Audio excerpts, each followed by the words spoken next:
Assalamualaikum warahmatullahi wabarakatuh. Salam kenal Bapak Ibu dosen yang terhormat. Perkenalkan nama saya Rivalino Sheva Andrean dari Prodi Sistem Informasi. Di sini saya akan menjelaskan tentang pelajaran dari sejarah Pancasila bagi generasi muda, yang dimana ini itu salah satu tugas pertama untuk mata kuliah Pancasila di semester 3 untuk saya ini. Di sini lanjut ke topik pertama, yaitu dengan tema proses lahirnya Pancasila. Lahirnya Pancasila sebagai dasar negara Indonesia merupakan hasil dari proses panjang dan penuh pertimbangan. Atas atas proses dan pertimbangan itu terdapat tiga momen penting dalam sejarah lahirnya Pancasila, yaitu yang pertama sidang BPUPKI, kedua Piagam Jakarta, dan yang ketiga sidang PPKI. Untuk sidang BPUPKI itu dilakukan pada bulan Mei sampai Juni tahun 1945, yang dimana Presiden pertama kita, Bapak Insinyur Soekarno, menyampaikan pidato bersejarah pada 1 Juni 1945 yang merumuskan 5 prinsip dasar negara. Untuk Piagam Jakarta, yaitu dilakukan pada tanggal 22 Juni 1945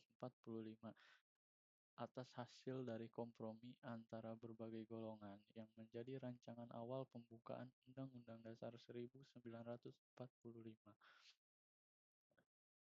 Yang terakhir yaitu sidang PPKI. Itu dilaksanakan pada tanggal 18 Agustus 1945 yang menetapkan Pancasila sebagai dasar negara dan mengubah sila pertama demi menjaga persatuan bangsa. Perubahan rumusan sila pertama dari ketuhanan dengan kewajiban menjalankan syariat Islam bagi pemeluknya menjadi ketuhanan yang Maha Esa adalah contoh nyata bagaimana para pendiri bangsa mengutamakan persatuan dan keberagaman di negara Indonesia. Nilai Pancasila yang lanjut ke topik selanjutnya, yaitu nilai Pancasila yang tercermin atas tiga proses sejarah yang baru saya jelaskan tadi, yaitu yang pertama, persatuan dan kesatuan.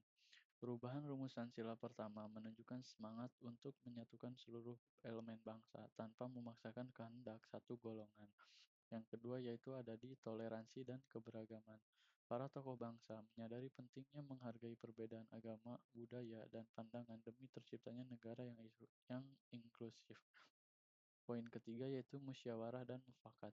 Keputusan-keputusan penting diambil melalui diskusi dan kompromi, bukan paksaan. Poin keempat ada di keadilan sosial. Gagasan Pancasila mencerminkan cita-cita untuk menciptakan masyarakat yang adil dan sejahtera.